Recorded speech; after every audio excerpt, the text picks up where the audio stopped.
سلمان صاحب آپ سے تو مجھے تصدیق کروانی ہے کچھ خبروں کی۔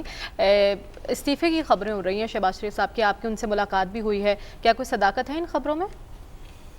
دیکھیں، میں اور مجیب الرحمان شامی صاحب ملے ہیں۔ اچھا۔ ہم نے اس سے جو آزاد کشمیر کی شکست کے اسباب پہ ان سے بات کی ہے۔ میں نے تو ان کی باڈی لینگویج سے قطعاً ایسا کوئی چیز نہیں دیکھی جس میں کہ وہ پارٹی عہدے سے پسپائی اختیار کر لیں۔ البتہ پارٹی صدر کے طور پہ ان کو تشویش ضرور تھی ان رزلٹس پہ، اور اس پہ بھی کوئی دو آرا نہیں کہ ان کی جو طبیعت ہے وہ ٹھیک نہیں ہے، اور ایسی صورتحال کے اندر جو بنیادی فیصلوں کا اختیار انہیں خود لینا چاہیے تھا۔ دیکھیں، مسلم لیگ نون کے اندر ایک نئی کیفیت آ رہی ہے۔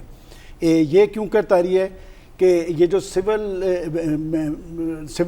بالادستی کی جنگ کی بات کی جا رہی تھی، اور اس میں جو پاکستان کی اسٹیبلشمنٹ کو ٹارگٹ کرنے کا عمل، اس نے ایک دو آرا پیدا کی ہے۔ اس سے اس پارٹی کے اندر ایک تشویش پائی جاتی ہے، اور ہم بارہا دفعہ یہاں پر کہہ چکے ہیں کہ مریم نواز صاحبہ پاکستان کی اسٹیبلشمنٹ کو ٹارگٹ کر کے بڑے جلسے کر رہی ہیں۔ دیکھیں، عوامی سطح پہ پذیرائی ضرور ملتی ہے، کیا الیکشن جیتنے کے لیے بڑے جلسے ہی ضروری ہوتے ہیں یا اس کے لیے کوئی اور حکمت عملی بھی بنانی پڑتی ہے؟ آزاد کشمیر کے اندر ان کے ساتھ یہی کچھ ہوا کہ بڑے جلسے تو انہوں نے کیے، لیکن انتخابات جیتنے کے لیے جو حکمت عملی پلیس پہ بنانی چاہیے تھی وہ نہیں بنائی، لہٰذا وہاں پر انہیں شکست ہوئی۔ اور شکست بھی دیکھیں، بات یہ کہ وہاں پر تو یہ سمجھا جا رہا تھا کہ وہ دوسری پوزیشن لیں گے، وہ تیسری پوزیشن پہ آ گئے۔ اور سیالکوٹ کا جو الیکشن ہے، میں سمجھتا ہوں کہ یہ صرف سیاسی جو انتخابی نتیجہ ہے یہی اپسیٹ نہیں ہوا، اس سے پاکستان مسلم لیگ نون کی سیاست بھی اپسیٹ ہوئی ہے، چونکہ یہ سیٹ انہوں نے 2018 میں 17,000 کی لیڈ سے جیتی تھی۔ اب انہوں نے وہاں پر 6,000 کی لیڈ سے ہار دی ہے۔ دیکھیں، یہ سیٹ اصل میں کینڈیڈیٹ تھا کاف لیگ کا، چودھری صاحبان کا کینڈیڈیٹ تھا۔ سلیم بریار صاحب ان کے سینئر وائس پریزیڈنٹ ہیں پنجاب کے۔ کاف لیگ نے اسٹریٹجی یہ اختیار کی ہے کہ جی کینڈیڈیٹ وہ دیں گے، ٹکٹ تحریک انصاف کی ہوگی اور نشان بلہ ہوگا، اور یہی کام شیخ رشید صاحب نے وہاں اپنے جو ان کے عزیز ہیں راشد، وہ ایم این اے بنے ہیں، اس کو بھی بلے کے نشان پہ الیکشن لڑوایا ہے۔ دیکھیں، سیالکوٹ کے بارے میں یہ سمجھتا ہوں کہ یہی اسٹریٹجی آنے والے انتخابات میں ہوگی، جو 2023 کے انتخابات ہیں، اس میں کاف لیگ، پیپلز پارٹی، وہاں پر پیپلز پارٹی نے امیدوار نہیں دیا سیالکوٹ کی نشست پہ، تو لہٰذا وہ آپ اس کو دھاندلی کے الزامات لگا کر صورتحال سے یکسر انحراف نہیں کر سکتے۔ اصل بات ہوتی ہے کہ آپ کو تجزیہ کرنا ہے کہ آزاد کشمیر میں آپ کے ساتھ کیا ہوا ہے، آپ دھاندلی کا شور مچا کر وہاں پر آپ کی اسٹریٹجی کیا تھی، اس پہ غور کرنا پڑے گا۔ دیکھیں، پارٹیز صرف اس میں افراد نہیں بالادست ہوتے، پارٹی کے ادارے ہوتے ہیں، تو میں سمجھتا ہوں کنفیوژن کون دور کرے گا؟ اصل کام شہباز شریف صاحب کا ہے، اگر وہ پارٹی پریزیڈنٹ ہے اور پالیسی کا اختیار کس کو ہے۔ دیکھیں، ایک بات تو بڑی ہٹ کے کہ جی نواز شریف صاحب اس پارٹی کے قائد ہیں، جب آپ نے پارٹی کا پریزیڈنٹ انہیں بنایا ہے اور مریم نواز صاحبہ جلسے از خود کر رہی ہیں، بڑے جلسے کر رہی ہیں، تو وہ نہ اپنے بڑے بھائی کو امبیرس کرنا چاہتے ہیں، نہ اپنی بھتیجی کو، اور جب تک یہ بیٹھ کے سر جوڑ کے نہیں بیٹھیں گے۔ دیکھیں، ہم یہاں پر اداروں کی بات کرتے ہیں، یہ ادارے مضبوط ہونے چاہیے، اداروں کی بالادستی۔ جب پاکستان کے اندر آپ جمہوری سسٹم چلا رہے ہیں تو پولیٹیکل پارٹیز بھی ادارے ہیں پاکستان کے، اور دنیا کے جمہوری معاشروں کے اندر جہاں پر پولیٹیکل پارٹیز موجود ہیں، پولیٹیکل پارٹیز جتنی سٹرونگ ہوتی ہیں وہاں کا سسٹم سٹرونگ ہوتا ہے۔ ہماری سیاسی بدقسمتی یہ ہے کہ یہاں پر پولیٹیکل پارٹیز سٹرونگ نہیں ہوئی، اور پولیٹیکل پارٹیز کے اندر بھی ڈیموکریسی نہیں ہوئی، مانگی ڈیموکریسی جاتی ہے، لہٰذا نہ آپ کا سسٹم مضبوط ہوتا ہے، نہ آپ کی پولیٹیکل پارٹیز مضبوط ہوتی ہیں۔ لہٰذا اس ساری صورتحال میں جو بات میں آپ کو بتانے جا رہا ہوں، جو میں نے محسوس کیا ہے کہ شہباز شریف صاحب پہ بہت سارا دباؤ ہے، پارٹی کے اراکین اسمبلی کا، پارٹی کے ذمہ داران کا، پارٹی کے تنظیمی عہدیداران کا، کہ وہ اپنا رول ادا کریں اور پارٹی کو چلائیں۔ دیکھیں، ان کی ایک طبیعت کا ایشو ضرور ہے، انہوں نے اپنے چیک اپس بھی کروائے ہیں، لیکن یہ طبیعت کا ایشو جو ہے وہ ان کے تنظیمی معاملات میں آڑے نہیں آ سکتا۔ وہ جو افواہیں پھیلائی جا رہی ہیں کہ وہ ریزائن کر دیں گے، اور مزیداری کی بات یہ ہے کہ ریزائن کی افواہیں بھی وہ وہاں سے پھیلائی جا رہی ہیں جو خود ریاستی اداروں کو ٹارگٹ کرتے ہیں۔ تو میں سمجھتا ہوں کہ اگر شہباز شریف صاحب کو جو صورتحال پارٹی کے اندر بنا دی گئی ہے، اگر فیصلوں کا اختیار نہ ملا تو یہ صورتحال زیادہ دیر اس طرح قائم نہیں رہ سکے گی۔ پنجاب ان کا پاور بیس ہے، اور سیالکوٹ کی نشست پہ انہیں ہونے والی جو شکست ہے وہ پارٹی کے لیے لمحہ فکری ہے. لہٰذا انہیں بیٹھ کے سوچنا چاہیے کہ اس کیفیت میں جب پنجاب کے ضمنی انتخابات انہوں نے جیتنے ہیں, کیا یہ حکومتی کارکردگی کو ٹارگٹ کریں گے یا ریاستی اداروں کو؟ ٹھیک ہے, سوال یہی ہے کہ کیا نون لیگ کے لیے گھبرانے کا وقت آ چکا ہے, کیونکہ ان کے اپنے رہنما اعتراف کر رہے ہیں کہ دو بیانیوں کی کنفیوژن ہے. جی خبر, آپ کچھ کہہ رہے ہیں؟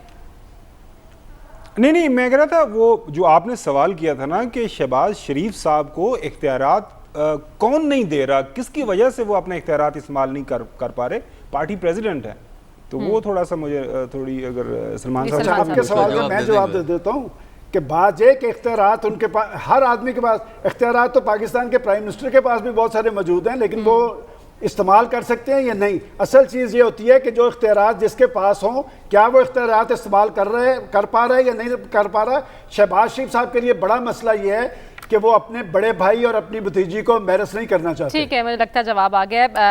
ڈاکٹر صاحب, آپ کو کیا لگتا ہے کہ نون لیگ کی شکست, اس سے کیا سبق سیکھنے کی ضرورت ہے؟ دیکھیے, اس میں کئی سبق ہیں. پہلے تو یہ ہے کہ یہ بھی آپ یاد رکھیں, کشمیر میں ووٹ اچھا خاصا پڑ گیا ہے, 5 لاکھ تقریباً 5 لاکھ 4 لاکھ 91,000. یہ نہیں ہے کہ آپ اس سے کوئی آپ اس پارٹی کو رائٹ آف کریں. رائٹ آف کی تو بات چھوڑ دیں, پارٹی اپنی جگہ موجود ہے اور ایک پولیٹیکل فورس کی حیثیت سے ہے. لیکن سیالکوٹ میں کیا ہوا؟ اس پارٹی کی کچھ مسائل ہیں جن کو جب تک یہ لوگ ریئلسٹکلی ایڈریس نہیں کریں گے, میرا خیال یہ ہے کہ پارٹی کا یہ کرائسس جو ہے اس کو ایک ڈائریکشن میں جانے نہیں دے گا. دیکھیے, پہلا تو یہ ہے کہ پی ایم ایل این کو اتنا طویل عرصہ سیاسی حکومتوں کے دور میں اپوزیشن میں رہنے کا موقع نہیں ملا. اس کی وجہ سے وہ سلیقہ ان کو نہیں آیا جو کہ اپوزیشن میں رہتے ہوئے آپ کو اختیار کرنا ہوتا ہے. وہ طریقہ کار نہیں ہے, کیونکہ اگر یہ لمبا ترین پیریڈ تو وہ پیپل پارٹی کا ہے 2008 سے 2013 کا, لیکن اس وقت پنجاب میں حکومت تھی ان کی, لہٰذا یہ نہیں تھا کہ اقتدار میں مکمل طور پہ سیاسی حکومتوں کے دوران میں اتنا عرصہ یہ اقتدار سے باہر نہیں رہے ہیں. 1988 سے آپ سٹارٹ کر لیں. ایک تو ان کا مسئلہ یہ ہے. دوسرا جو مسئلہ جو ہمیں وہ نظر آتا ہے کہ جو اندرونی طور پر یہ فیصلہ نہیں کر پا رہے کہ پارٹی کو کس کی ڈائریکشن پہ چلانا ہے. اگر جو ہیں لیڈرشپ میں اصل لیڈرشپ کنٹرول کر رہے ہیں نواز شریف صاحب, اور نواز شریف صاحب جو سکسیشن چاہتے ہیں وہ ہمیں پتہ ہے, وہ بیٹی کا سکسیشن چاہتے ہیں. دوسری طرف شہباز شریف کا ڈائلما یہ ہے کہ وہ اپنے اس انداز کو پسند بھی نہیں کرتے جو کہ مریم کا ہے, لیکن دوسری طرف وہ اپنے بھائی کے ساتھ بھی کھڑے ہوئے ہیں.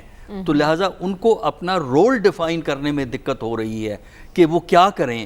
کہ اگر وہ پارٹی کے اندر رہنا ہے تو نواز شریف کی سپورٹ, خاموش سپورٹ جو ہے وہ مریم کے لیے ہے.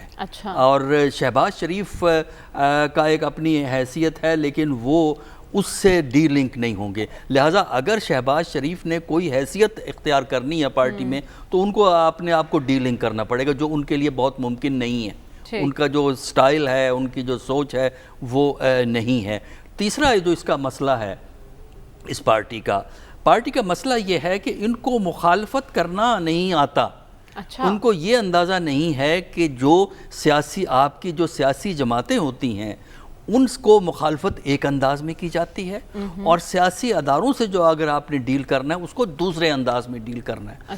وہ اسی طرح ڈیل کر رہے ہیں جس طرح وہ ان کے خیال میں, جس طرح پی ٹی آئی ہے ایک وقت میں, پی پی پی ہے, اسی طرح یہ ادارے بھی ہیں. ان کو ہم برا بھلا کہتے ہیں تو ان کو بھی کر لو. ان کو یہ پتہ نہیں ہے کہ جو ریاستی ادارے ہوتے ہیں ان کی حیثیت ہمارے ملک میں سیاسی قوتوں سے زیادہ مضبوط ہوتی ہے. ہمارے ملک سے مراد صرف پاکستان نہیں ہے, بلکہ بیشتر ڈیولپنگ کنٹریز میں جو ریاستی ادارے ہیں وہ مضبوط ہوتے ہیں. لہٰذا ریاستی اداروں کو ڈرا دھمکا کے, ان کو گالم گلوچ کر کے آپ ان کو اپنے تابع نہیں کر سکتے, اسپیشلی ان ملکوں میں جہاں سیکیورٹی کے اتنے شدید مسائل ہوں جو پاکستان کو فیس کر رہے ہیں.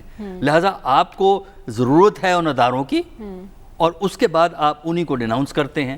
پھر یہ ہے کہ دلچسپ بات یہ ہے, اس ملک میں جس سیاسی جماعت نے اداروں سے سب سے زیادہ بینیفٹ کیا ہے وہ PMLN ہے. اچھا. اگر آپ تاریخ کو پڑھیں, کسی اور سیاسی جماعت نے اداروں سے اتنا فائدہ نہیں حاصل کیا جتنا کہ PML میں ہے, اور PMLN ہی اب نعرے لگا رہی. دیکھیے 1988 1990 میں میں آپ کو ایک کمپیریزن دیتا ہوں.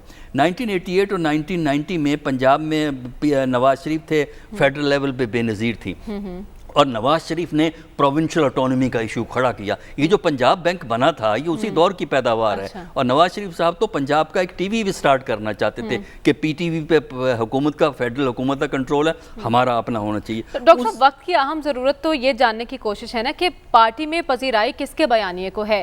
کیا لیڈرشپ فیصلہ نہیں کر سکتی کہ کون کس بیانیے کے ساتھ ہے؟ دیکھیے پارٹی میں جو توازن ہے, میں پہلے کہہ چکا ہوں, وہ نواز شریف صاحب کنٹرول کرتے ہیں. اچھا. لہٰذا ان کا جھکاؤ جو ہے وہ اپنی بیٹی کی طرف ہے, اور اپنے بھائی سے وہ اتنے دور نہیں ہیں. اسی طرح بھائی جو ہیں وہ ان مریم کے پوائنٹ آف ویو سے ایگری نہیں کرتے, لیکن وہ اپنے بھائی کے ساتھ کھڑے ہیں. تو یہ ایک بڑا ایک ڈائلما ہے جس کی وجہ سے پارٹی کے اندر کنفیوژن پیدا ہو رہا ہے. جب تک یہ کنفیوژن دور نہیں ہوگا تو وہ معاملہ جو ہے نا, چاہے وہ اداروں سے لڑیں, چاہے اس سے لڑیں, اس سے لڑیں, وہ ان کا حل نہیں ہوگا. جب تک اس کو ایڈریس نہیں کریں گے اتنا ہی کنفیوژن ان کو الیکشن میں زیادہ فیس کرنا پڑے گا.